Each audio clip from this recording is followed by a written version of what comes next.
மத்திய அரசுக்கு கண்டனம் தெரிவித்து தமிழக விவசாயிகளும் அரசியல் கட்சிகளும் நடத்திய மறியல் போராட்டங்கள் சில இடங்களில் தடியடியில் முடிந்தது.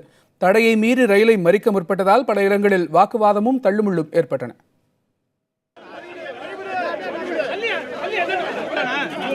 திமுகவை சேர்ந்த முன்னாள் மத்திய அமைச்சர் TR பாலு தலைமையில் சென்னை தாம்பரம் ரயில் நிலையத்திற்குள் நுழைய முயன்றவர்களை காவல்துறையினர் தடுத்து நிறுத்தினர்.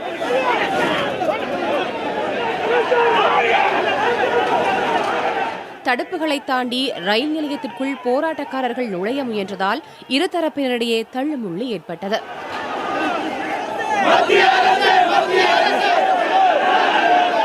தாம்பரம் ரயில் நிலையத்திற்குள் நுழைந்த போராட்டக்காரர்கள் அங்கு நின்று கொண்டிருந்த ரயில் முன்பு அமர்ந்து போராட்டத்தில் ஈடுபட்டனர். சட்ட ரீதியாக அரசியல் சட்டப்படி நிச்சயமாக இந்த மேலாண்மை வாரியத்தையும் ஒழுங்காற்று குழுவையும் நிச்சயமாக இந்த அரசு மத்திய அரசு நியமித்தே ஆக வேண்டும். இதில் வேறு வழியே கிடையாது. கடலூர் மாவட்டம் திருப்பாதிரி புலியூர் ரயில் நிலையத்திற்குள் நுழைய முயன்ற விவசாயிகளுக்கும் காவல்துறையினருக்கும் இடையே தள்ளுமுள்ளு ஏற்பட்டது.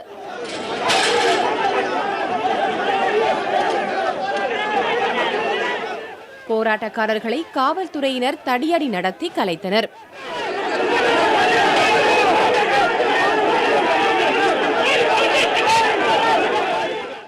காவல்துறையினரின் நடவடிக்கையை கண்டித்து போராட்டக்காரர்கள் தரையில் அமர்ந்து தர்ணாவில் ஈடுபட்டனர்.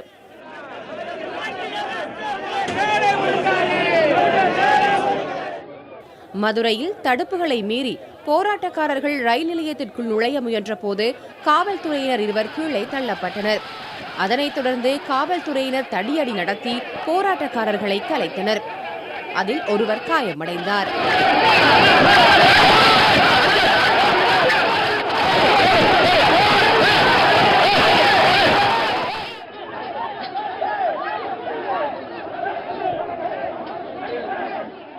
தொடர்ந்து ரயில் நிலையத்தில் முற்றுகையில் ஈடுபட்ட 500க்கும் அதிகமானவர்கள் கைது செய்யப்பட்டனர்.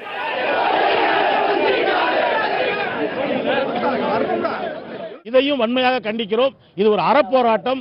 எந்த கட்சிக்கும் எதிரான, தமிழகத்துக்கு அரசுக்கு எதிரான போராட்டம் அல்ல.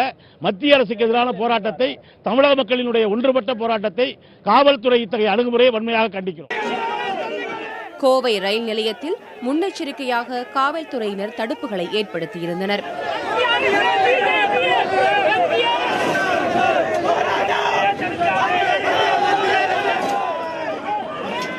தடுப்புகளை உடைத்துக் கொண்டு ரயில் நிலையத்திற்குள் நுழைய முயன்ற விவசாயிகளை காவல்துறையினர் தடுத்து நிறுத்தினர்.